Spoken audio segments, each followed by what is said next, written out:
Hi everyone, good morning. Our Bible verse for today is all about Psalm 100 verse 4. Ang sabi dito, enter the gates with thanksgiving and his courts with praise. Give thanks to him, bless his name. So sa Tagalog po, pumasok kayo sa kanyang templo ng may pagpapasalamat at pagpupuri. Magpapasalamat kayo at magbigay ng maging bless sa name ng ating Panginoon. So, ano yung gusto iparating sa atin ng verse po na to?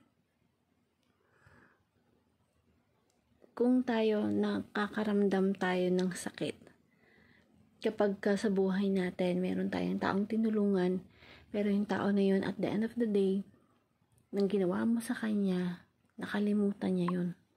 Nabaliwala yung tulong na ginawa mo. Sa ating mga tao, nakakaramdam tayo na ang sakit nun, na parang bakit ganun?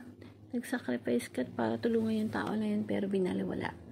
Kung tayo nakakaramdam nun, lalo na siguro yung Panginoong Diyos. Kasi alam natin na sa kabila ng paghihirap na dinanas niya, sinacrifice niya yung sarili niya, yung tipong tiniis niya yung pagod, yung uhaw, yung pagdura, yung pagtadyak, yung paghampas sa balat niya, yung pagpalo, yung pagbuhat na mabigat, tiniis niya yun.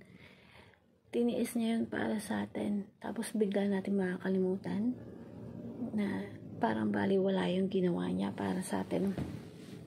Kaya, how much more pagka yung ating Panginoong Jesus, ano yung mararamdaman niya kapag binabaliwala natin siya? Kasi may time talaga nakakalimutan natin ng Diyos. Lalo na sa mga panahon na busy ka, masaya ka sa ibang bagay, mas masaya ka sa material thing. Yung tipong, yung tinik ng corona, tiniis niya yun. Yung mga masasakit na pagpalo, pagtadyak.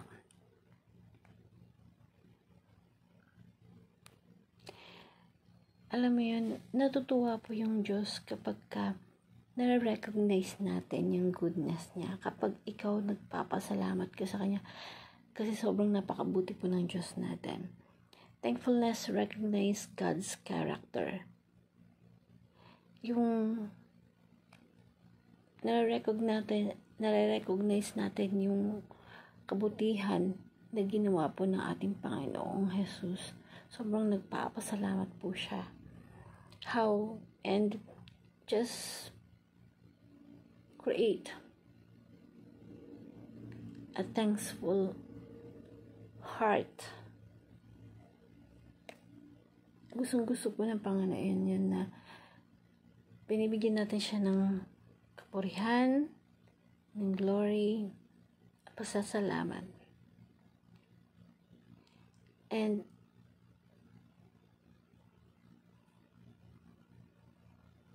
kapag nire-recognize natin yung character ni God, nire-recognize natin kung gaano siya kabuti sa lahat ng bagay sa buhay natin. Kaya tayo, dapat matuto tayo na mag-cultivate ng thankful heart patungkol po sa ating Panginoong Diyos. Count God's blessings. Kahit anong blessings pa yun, kahit yung simpleng paghinga po natin, yung simpleng pagmulat mo ng mata, simpleng nakakita ka, nakakaamoy ka, that's blessings every day na binigay po sa atin. Just name one by one, at maganda nga isulat mo para mas ma-recognize mo na ang dami palang blessings ni God sa atin araw-araw.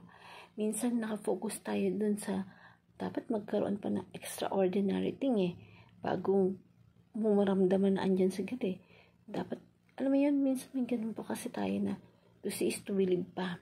Pero hindi. Kapag ka isinulat mo or nirecognize mo, doon mo makikita lahat eh. Maliit at malaki sa may problema na sitwasyon natin, makikita natin how good God is. He is powerful, sovereign, and the creator of all things. So let us thank God, even the ordinary things sa life natin, even the usual things sa buhay natin. And marunong tayong magpasalamat sa lahat-lahat. And hope this verse magbigay sa'yo ng magbukas ng iyong kaisipan na magpasalamat tayo sa ating Panginoong Diyos.